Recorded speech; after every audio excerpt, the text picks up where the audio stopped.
All right, I think we have a quorum. We're going to call the Jud B meeting to order. And our first bill on the agenda is 2015 Senate Bill. This is the suffrage, restoring suffrage to Mr. Vito Kyles. I believe this is Senator Thomas's bill, so we'd recognize him to speak to it if you would like to do so. Thank you, Mr. Chairman. Vito Kyles, this is one we passed last year. It came out of committee and it didn't come up on the floor. So we're back again this year. We would like to tell the same story we told last year. Yes. When I say story, to tell the truth that we told last year. He was convicted on a crime of possession of stolen goods and attempted armed robbery in 1995. He was released in 2000. Well, he was released on parole in 1997 and fully discharged in February 13 of 2000. Since that time, he came back and started to work for his father in glass business, installing windows and doors and car windshields. And his father passed, and he inherited the business. He's a local pastor. He's been pastoring a church. The name of the church is Bell's Chapel there in Yazoo County. It's around Benton, Mississippi. So he's been real successful. He have had some health issues that he's trying to bounce back from, but he paid his dues to society, and we need to restore his rights. And as you said, his discharge was back in 2000. 2000, yes. So that's been quite a while back. Any questions for Senator Thomas? All right, if not for a motion, Senator Thomas? I motion that we would Do you pass? Motion do pass. All right, you've heard the motion. All in favor say aye. Any opposed, nay? The ayes have it. Senate Bill number 3083, restoring suffrage to Mr. Larry Sills. This is Senator McConn's bill. We'll recognize Senator McConn to explain. Thank you, Mr. Chairman. This is another of those bills from last year that we passed out of the committee. This is Mr. Sills. As far as I can remember, Mr. Sills worked at Parks House for pretty much all of my life. As you see, he had some convictions back in the 80s. He was sentenced to 4 years, an 81 conviction, 1 year for an 82 conviction, and 4 years for an 85 conviction. Department of Corrections got his life right, and in 1989, he was fully and finally discharged. Since that time, he's been working at the Parks House there, I believe it was Napa, in Morton, for the remainder of his time. He's now retired from that, and he and his wife now pretty much stay home and handle grandchildren, from my understanding. You'll see in the NCIC report where, unfortunately, it appears maybe we're dealing with some identity problems here. This report is rather long. It identifies some AKAs. Well, since that time, we have gone through DPS and asked them to investigate this. And since that time, they have been able to tell us nothing other than that's not our guy. It's got some deportation actions in there. This individual has grown up in the area. He is a U.S. citizen and has nothing to do with any deportation.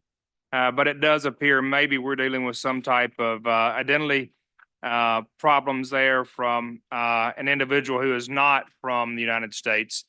We have requested that, though, and the response we got was there are some problems in the NCIC on that. If you remember right, that was a question we had from last year. Mr. Sills, I have no other doubts about him, as he has completed his debt to society and has continued to work over these years, being a good tax-paying citizen. So I would entertain questions, Mr. Chairman. Any questions? Senator Park. Thank you, Mr. Chairman. Thank you, Senator. I meant to ask this question on the first one, and I'll ask it on every one of them. Have the victims been made whole of any of the event?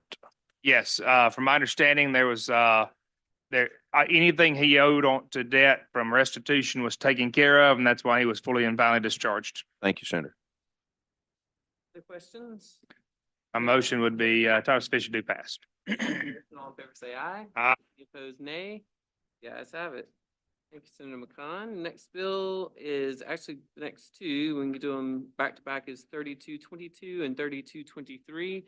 I believe Senator Turner Ford, would you explain these two, please, ma'am? Yes, Mr. Chairman, thank you for allowing me to present. Senate Bill 3222 is a bill that was filed on behalf of Mr. Robert Maxwell, who is currently a resident of Oktibbeha County. He was residing in Oktibbeha County when he was convicted for a embezzlement charge, October 1981. Served 36 months under the supervision of the Department of Corrections. Then again, on January the 24th, 1996, he was convicted of another charge of embezzlement. He was paroled on February the 2nd, 1997. Mr. Robert Maxwell is currently 64 years old. Based on my conversations with him, he has not been in any more trouble or had any other run-ins with the law since he was released on the final charge. And which is asked for the committee's indulgence in returning his right to suffrage. According to the discharge certificate, just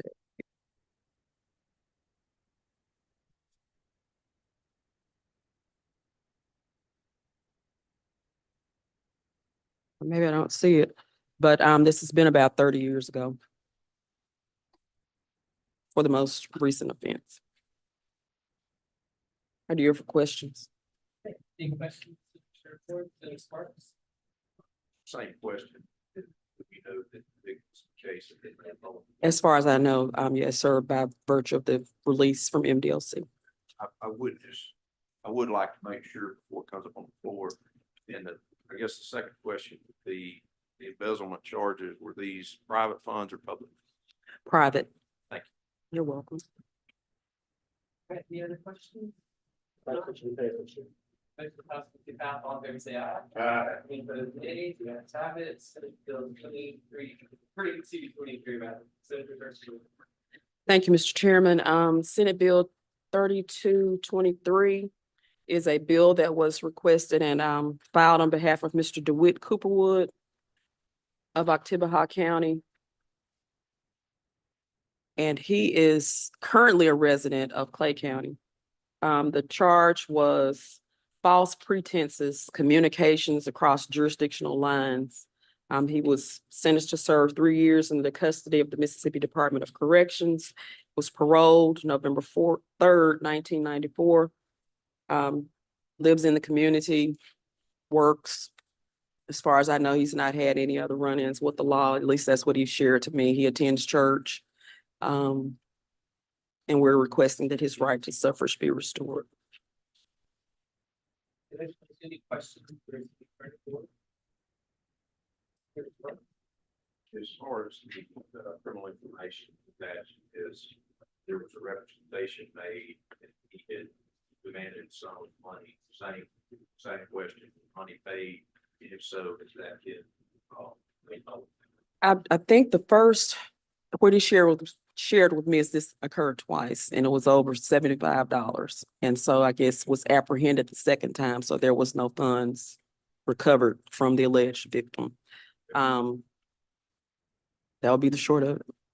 Yeah, I understand that. It's a little different that there was basically a sum of money requested and that all may have been false. To your knowledge, did he ever have possession of the person?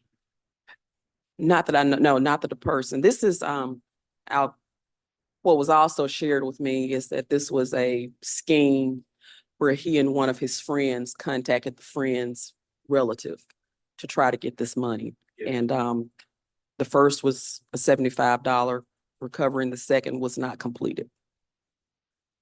But I mean, based on criminal information, it was that he would do some bodily harm to the person. I'm just wondering, did they ever have possession of the person or was it a complete scheme? It was a complete scheme by phone, no possession of a person.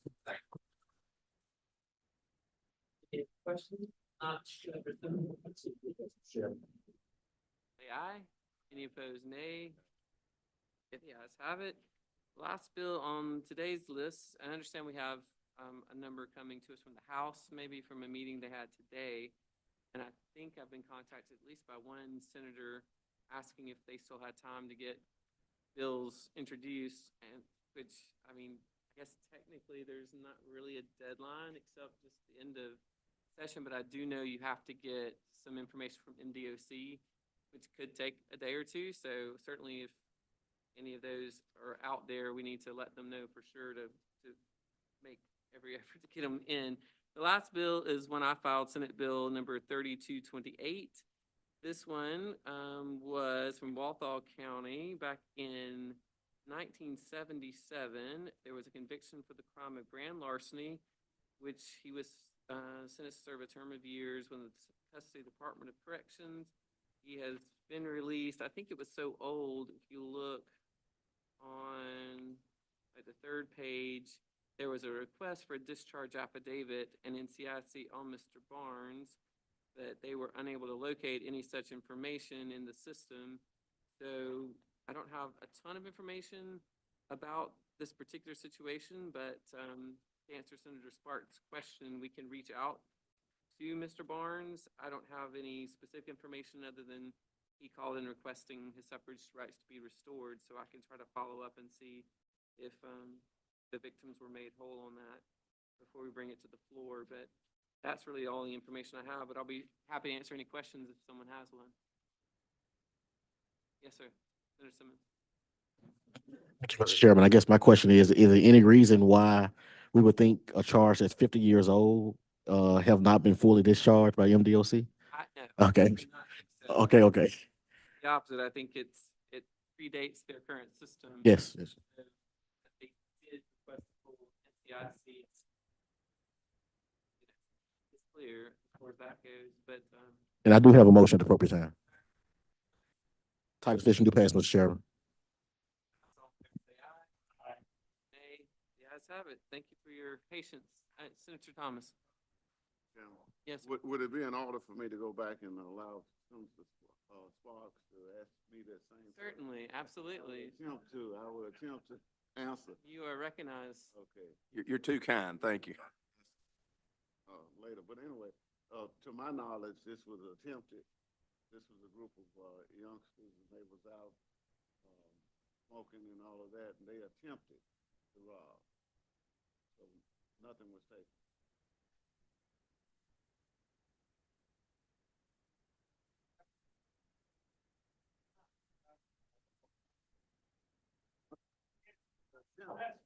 Not